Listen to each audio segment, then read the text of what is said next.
ଆ, ସମସ୍ତଙ୍କୁ ଶୁଭ ସକାଳ। ଆଜିର ଏଇ ଅନଲାଇନ୍ କ୍ଲାସକୁ ସମସ୍ତଙ୍କୁ ସ୍ୱାଗତ। ଆଜିର ଏକ ବିଷୟବସ୍ତୁ ଏକ ଭିନ୍ନ ଧରଣର ବିଷୟବସ୍ତୁ। ଆଜି ଆମେ ଯେଉଁ ବିଷୟବସ୍ତୁକୁ ଆଲୋଚନା କରିବାକୁ ଯାଉଛୁ, ନବମ ଶ୍ରେଣୀର ପଦ୍ୟ ବିଭାଗର ଲିଖିତ ଭକ୍ତଚରଣ ଦାସଙ୍କ ସ୍ୱରଚିତ କାହା ମୁଖ ଅନାଇ ବଞ୍ଚିବି। ଏଥିରେ କବିଙ୍କ କବିତାକୁ ଆଲୋଚନା କରିବା ପୂର୍ବରୁ ମୁଁ ପ୍ରଥମେ କବିଙ୍କ ବିଷୟରେ ସମ୍ପୂର୍ଣ୍ଣ ଭାବରେ ଆଲୋଚନା କରିବାକୁ ଚାହିଁବି। କବି ଭକ୍ତଚରଣ ଦାସଙ୍କର ଜନ୍ମ ହୁଏ 1800 ଶତାବ୍ଦୀ ମସିହାରେ।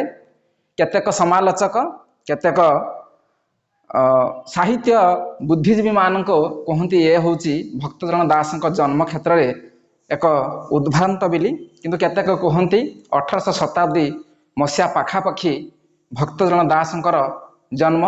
ତାହା ଏକ ବିଧିବଦ୍ଧ ଭାବରେ ତାହା ଏପର୍ଯ୍ୟନ୍ତ ପ୍ରମାଣିତ ବା ପ୍ରମାଣ ସିଦ୍ଧ ହୋଇପାରିନାହିଁ।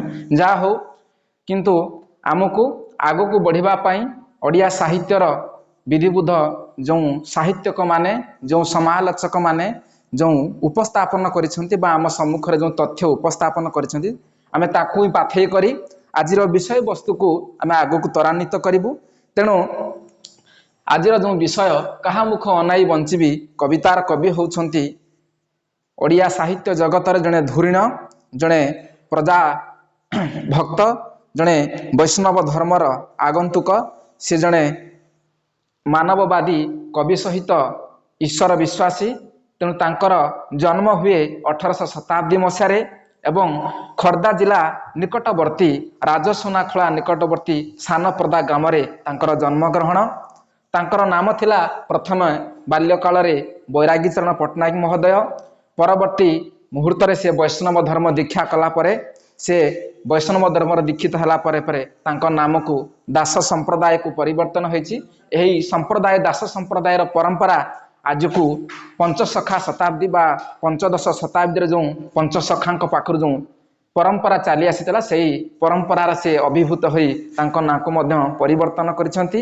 ସେ ଥିଲେ ରୀତି ଯୁଗର ଜଣେ ଅନ୍ୟତମ ପ୍ରସିଦ୍ଧ ବୈଷ୍ଣବୀ କବି ଭାବରେ ଓଡ଼ିଶାର ଚିର ପରିଚିତ। ସେ ଜଣେ ଭକ୍ତି ଭାବପୂର୍ଣ୍ଣ କବି ଭାବେ ଥିଲେ। ସରଳ ଓ ପ୍ରାଞ୍ଜଳ ଅଭିଭକ୍ତ ହିଁ ତାଙ୍କ ରଚନାର ବୈଶିଷ୍ଟ୍ୟ। ଯାହା ବି କିଛି ରଚନା କରିଯାଇଛନ୍ତି, ଓଡ଼ିଆ ସାହିତ୍ୟକୁ ଯେଉଁ ଅମୂଲ୍ୟ କୀର୍ତ୍ତି ମାନ ପ୍ରଦାନ କରିଯାଇଛନ୍ତି, ତାହା ଥିଲା ଅତ୍ୟନ୍ତ ସରଳ ଓ ପ୍ରାଞ୍ଜଳ ଭାବରେ ତାହାକୁ ଆଲୋଚନା କରିଛନ୍ତି। ସମଗ୍ର ଓଡ଼ିଆ ପାଠକମାନଙ୍କ ପାଇଁ, ସମାଜ ପାଇଁ, ଦୈନନ୍ଦିନ ଜୀବନଠୁ ଆରମ୍ଭ କରି ଭୂତ ଭବିଷ୍ୟତ କାଳ ପାଇଁ ତାଙ୍କର ସାହିତ୍ୟ ଅତ୍ୟନ୍ତ ଶ୍ରୁତିମଧୁର, ରୁଚିମଧୁର ଏବଂ ବହୁତ ଆପ୍ୟାୟିତ ମଧ୍ୟ ହୋଇଛି।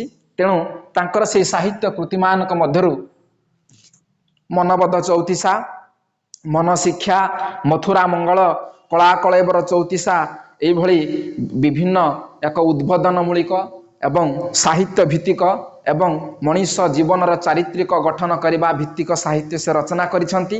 ଆଜିର ଯେଉଁ ବିଷୟ ଏକ ସମାଜକୁ ସନ୍ଦେଶ ବା ବାର୍ତ୍ତା ଦେବାର ବିଷୟବସ୍ତୁ, ଯେଉଁଥିରେ ମାତା ଯଶୋଦା ଆଉ ଶ୍ରୀକୃଷ୍ଣଙ୍କ ଭିତରେ ଯେଉଁ ମାତା ଆଉ ପୁତ୍ରଙ୍କ ଭିତରେ ଯେଉଁ ଭାବ ବିହଳତା, ଯେଉଁ ସମ୍ପର୍କ, ଯେଉଁ ପ୍ରେମ, ସେଇ ଭାବାବେଗକୁ ନେଇ ଯେଉଁ ନବରସ ଭିତରେ ଏକ ରସ ବାତ୍ସଲ୍ୟ ରସକୁ ନେଇ ଆଜିର ବିଷୟବସ୍ତୁ। ଏହି ବିଷୟବସ୍ତୁଟି କାହା ମୁଖ ଅନାଇ ବଞ୍ଚିବି କବିତାଟି କବିଙ୍କ ସ୍ୱରଚିତ ମଥୁରା ମଙ୍ଗଳର ଷଷ୍ଠ ଛାନ୍ଦରୁ ସଂଗୃହୀତ। ଏହି ଷଷ୍ଠ ଛାନ୍ଦର 20ଟି ପଦ ମଧ୍ୟରୁ ମାତ୍ର ପ୍ରଥମ 8ଟି ପଦ ଏଥିରେ ଗ୍ରହଣ କରାଯାଇ କାହା ମୁଖ ଅନାଇ ବଞ୍ଚିବି ନାମକରଣ କରାଯାଇଛି। ତେଣୁ ସମସ୍ତେ ପିଲାମାନେ ମନେ ରଖ, ପରୀକ୍ଷାରେ ନିଶ୍ଚିତ ଭାବରେ କ୍ୱେଶ୍ଚନ୍ ଆସେ ମଥୁରା ମଙ୍ଗଳ କବିତାରୁ କାହା ମୁଖ ଅନାଇବି ବଞ୍ଚିବି କବିତାଟି କେତେତମ ଛାନ୍ଦରୁ ସଂଗୃହୀତ? ନା ଷଷ୍ଠ ଛାନ୍ଦରୁ ସଂଗୃହୀତ। ଷଷ୍ଠ ଛାନ୍ଦଟି 20 ପଦ ବିଶିଷ୍ଟ। ସେହି 20 ପଦରୁ ପ୍ରମୁଖ 8 ଗୋଟି ପଦକୁ ଆମେ ଆଜି ଏହି ଆମ କବିତାରେ ଉପସ୍ଥାପନ କରାଯାଇଛି। ସେହି ଉପସ୍ଥାପନ ବିଷୟବସ୍ତୁଟିକୁ ମୁଁ ଆଜି କିଞ୍ଚିତ ମାତ୍ରାରେ ତମମାନଙ୍କ ସମ୍ମୁଖରେ ଉପସ୍ଥାପନ କରିବାକୁ ଯାଉଛି। ତେଣୁ ଆମେ କବିତାକୁ ଆଲୋଚନା କରିବା ପୂର୍ବରୁ କବିତାର ଯେଉଁ ଭାବାମୂର୍ତ୍ତି, ଯେଉଁ ଭାବାଂଶ ଯେଉଁ ରହିଛି, ଆମେ ତାକୁ ଆଲୋଚନା କରିବୁ। ଯେମିତି କୁହାଯାଏ ମନ୍ଦିରକୁ ଯିବା ପୂର୍ବରୁ ମନ୍ଦିରର ଗର୍ଭଗୃହ ବା ମନ୍ଦିରର ମୁଖଶାଳା ଯଦି ସୁନ୍ଦର ହୋଇଥାଏ ତାହା କୁହାଯାଏ ମନ୍ଦିରର ଭିତର କାରୁକାର୍ଯ୍ୟ ଅତ୍ୟନ୍ତ ମନୋରମା। ସେମିତି କୁହାଯାଏ ଗାଁ ପରିମଳ ଧୋବା ତୋଠରୁ। ଯଦି ଗାଁକୁ ପ୍ରବେଶ କରିବା ଭିତରୁ ଗାଁର ପ୍ରମୁଖ ଘାଟ ବା ଗଡ଼ିଆ ଯେଉଁ ପୋଖରୀ ଘାଟ ଯଦି ପରିଷ୍କାର ପରିଚ୍ଛନ୍ନ ଥାଏ ତାହେଲେ ଗାଁର ସୁନ୍ଦରତା ପରିପ୍ରକାଶ ଜଣାପଡ଼େ। ଠିକ୍ ସେମିତି ଆଜିର ଯେଉଁ ବିଷୟବସ୍ତୁ ଯଦି ତାର ଜିଷ୍ଟ ବା ତାର ଭାବାବସ୍ତୁ ଅତ୍ୟନ୍ତ ସୁନ୍ଦର ମନୋରମା ହୋଇପାରେ ତାହେଲେ ଆମେ ନିଶ୍ଚିତ ଭାବରେ ଆମକୁ ବିଷୟଟି ଅତ୍ୟନ୍ତ ଆନନ୍ଦ ଭାବାଦାୟକ ହୋଇପାରିବ। ତେଣୁ ଆଜିର ଯେଉଁ ବିଷୟବସ୍ତୁ ଏଭଳି ଏକ ବିଷୟବସ୍ତୁ ଯାହାକି ପଠନ କଲେ ଶ୍ରବଣ କଲେ ସମସ୍ତଙ୍କ ହୃଦୟ ଭିତରେ ଏକ ପ୍ରକାର ଆଲୋଡ଼ନ ସୃଷ୍ଟି କରେ। ସନ୍ତାନ ଭିତରେ ମାତୃତ୍ୱକୁ ପରିପ୍ରକାଶ କରେ, ମା ଭିତରେ ସ୍ନେହର ଭଲ ପାଇବା, ସନ୍ତାନ ପ୍ରତି ଥିବା ଭଲ ପାଇବାକୁ ମଧ୍ୟ ସେ ଜଣାଇପାରେ।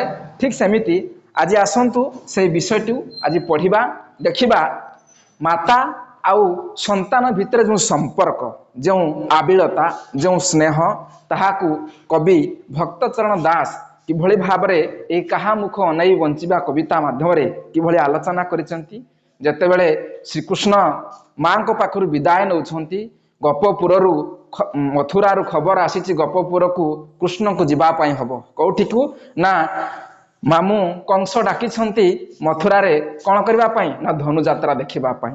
କିନ୍ତୁ ମାତା ମନ ମାଙ୍କର ହୃଦୟ ଯେହେତୁ ପୁତ୍ରଙ୍କୁ ଛାଡ଼ିବା ପାଇଁ ତିଳେ ମାତ୍ର ବିଚ୍ଛେଦ ନଥାଏ, ତେଣୁ ସେଇ କିଛି ସମୟ ପାଇଁ ଯେତେବେଳେ କୃଷ୍ଣ କହୁଛନ୍ତି ମୁଁ ମାତ୍ର 3 ଦିନ ପାଇଁ ମାମୁଁ ଘରକୁ ଯିବି, କଣ୍ଠ କରିକି ଯାଉଛନ୍ତି ବା ପ୍ରତିଜ୍ଞା କରିକି ଯାଉଛନ୍ତି, ଯାହାଙ୍କୁ ନିମିଷକ ପାଇଁ ଛାଡ଼ିବା ପାଇଁ ଇଚ୍ଛା ନାହିଁ ସିଏ ପୁଣି 3 ଦିନ ପାଇଁ କେମିତି ଯିବେ। ଯେଉଁ ମନ ଭିତରେ ଯେଉଁ ଆକାଂକ୍ଷା, ଯେଉଁ ପ୍ରଶ୍ନ, ଯେଉଁ ଭୟ ଉଙ୍କି ମାରିଛି ସେଇ ପ୍ରଶ୍ନ ବା ସେ ଭୟକୁ ସେ ଏହି କବିତା ମାଧ୍ୟମରେ ଭକ୍ତଜନ ଦାସ ସୁନ୍ଦର ସରଳ ସାବଳୀଳ ଭାଷା ମାଧ୍ୟମରେ ପରିପ୍ରକାଶ କରିଛନ୍ତି।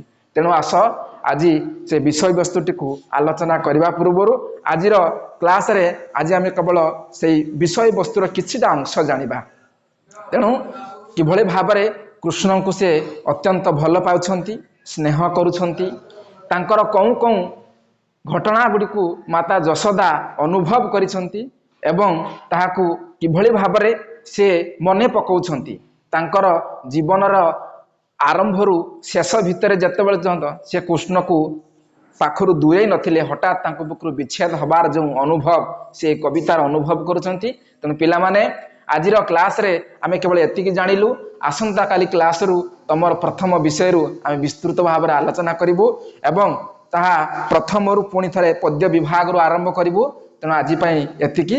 ଆସନ୍ତାକାଲି ପୁଣି ଥରେ ଭାବରେ ତୁମର ବିଧିବଦ୍ଧ ଭାବରେ କ୍ଲାସ ହେବ। ତେଣୁ ଆଜି ପାଇଁ ଏତିକି। ସମସ୍ତଙ୍କୁ ଶୁଭ ମଧ୍ୟାହ୍ନ।